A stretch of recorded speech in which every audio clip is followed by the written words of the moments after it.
Hello students, our today's topic is regulation of female reproductive organs या neuroendocrine regulation of female. Hello students, आज का हमारा topic है neuroendocrine regulation of female reproductive organ. इससे पहले जो हमने वीडियो दिया था आपको वो था मेल का, कि भ्रूण में किस तरह हार्मोन्स उस पर इफ़ेक्ट डालते हैं कि उसका कौन सा लिंग निर्धारण होगा या सेक्स डिटरमिन होगा. वो 7th मंथ जो था वो फीटस यानी एम्ब्रियो का था. यहाँ पर आज हम देख रहे हैं फीमेल रिप्रोडक्टिव ऑर्गन्स. आपको पता है मेन फीमेल रिप्रोडक्टिव जो फंक्शनल ऑर्गन है वो ओवरी है, जिसपे न्यूरोएंडोक्राइन इफ़ेक्ट होता है, और जो फीटस है वो फीमेल में डेवलप होता है. ये देखिए न्यूरोएंडोक्राइन किस तरह से इस पे इफेक्ट डाल रहा है.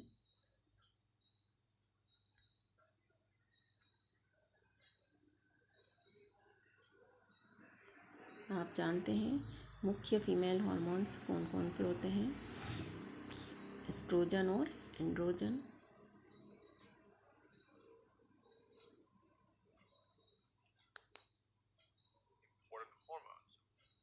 known as FSH, follicle stimulating hormone, and LH, luteinizing hormone.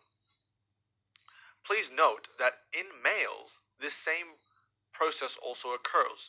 Males also produce gonadotropin releasing hormone, which will cause the anterior pituitary to release luteinizing hormone and follicle stimulating hormone. So what will these hormones do in the female body? Well, these hormones will travel to the female ovaries, where the female eggs are produced. So let's just recap quickly what the ovary is and where it is.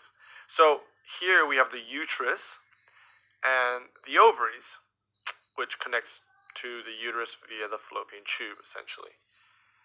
But it's now known as a uterine tube.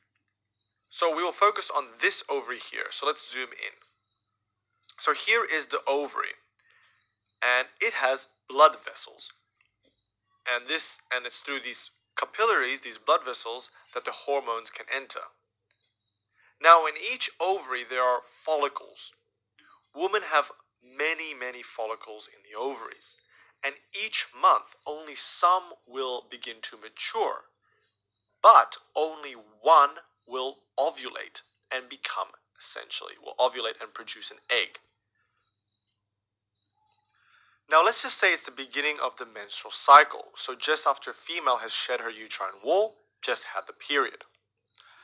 Now within the ovaries, females have many primordial follicles. And each month, only some of these primordial follicles will mature into primary follicles, and they will keep maturing, but only one will ovulate. So here I'm drawing one primary follicle, and it's the beginning of the menstrual cycle. Before we continue on, let's look at the changes of the hormone concentrations that come from the brain by looking at a graph. So here we have a y-axis which shows the concentration of the hormones in blood. And on the x-axis is the duration of the female menstrual cycle, which normally goes for about 28 days. So the dotted line in the middle is 14 days, which is halfway.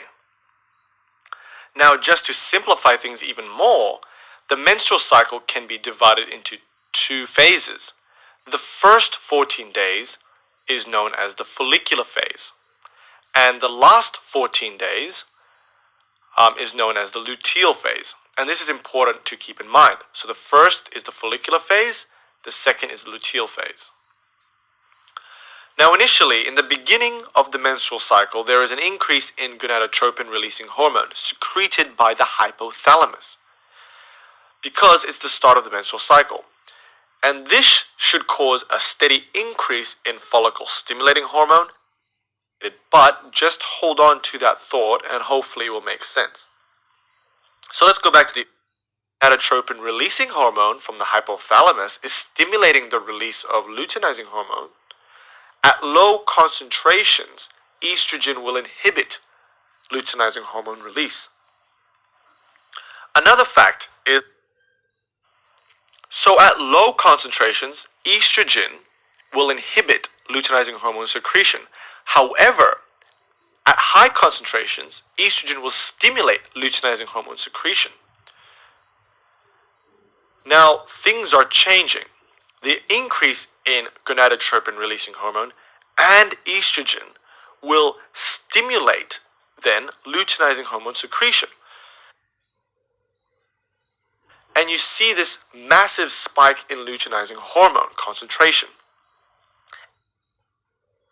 It's this massive luteinizing hormone concentration that will trigger ovulation of the most mature follicle in the ovary. Levels will increase slowly, and the estrogen levels will decrease.